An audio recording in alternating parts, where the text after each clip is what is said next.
ભુજના સરપટ નાકા નજીક આવેલી જૂની જેલના કમ્પાઉન્ડમાં ગઈકાલે બપોરે અચાનક ભીષણ આગ ભભૂકી ઉઠી હતી, જેના કારણે સમગ્ર વિસ્તારમાં અફરાતફરી મચી ગઈ હતી। બીજી તરફ જેલ કમ્પાઉન્ડમાં રહેલા વાહનોમાં એક પછી એક બ્લાસ્ટ થતા સ્થાનિકોમાં દહેશત ફેલાઈ હતી। ભુજ સ્થિત જૂની જેલમાં કમ્પાઉન્ડમાં ભીષણ આગ લાગી હોવાની જાણ થતાં જ ફાયર બ્રિગેડનો કાફલો ઘટના સ્થળે દોડી આવ્યો હતો અને પાણીનો મારો ચલાવી આગને કાબૂમાં લેવાનો પ્રયાસ શરૂ કર્યો હતો। બીજી તરફ પોલીસે પણ ઘટના સ્થળે હાજર રહીને સ્થિતિને નિયંત્રણ લેવામાં મદદરૂપ થઈ રહી છે।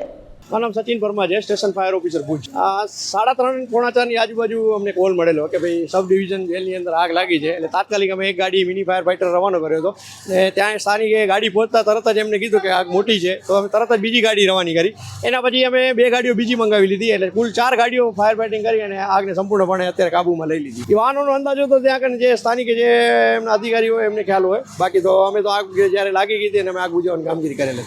1.5 કલાક લાગ્યો અને ઓછામાં ઓછા 20 થી 22 જણા લોકો સામેલ હતા। સ્થાનિકોએ મદદમાં પણ જોઈન્ટ હતા અમારી સાથે। અંદર અમે જ્યારે અંદર પહોંચ્યા ને ત્યારે અંદરની સાઈડમાં જે જગ્યાએ દિવાલ હતી અને જે સાઈડ રેસિડેન્શિયલ હતો એ સાઈડથી અમે પહેલાં ફાયર ફાઇટિંગ ચાલુ કરવાનું એ લોકોને કહી દીધું હતું। મોટી ગાડી આવી એટલે તરત જ ત્યાં કને ફાયર ફાઇટિંગ ચાલુ થઈ ગયું।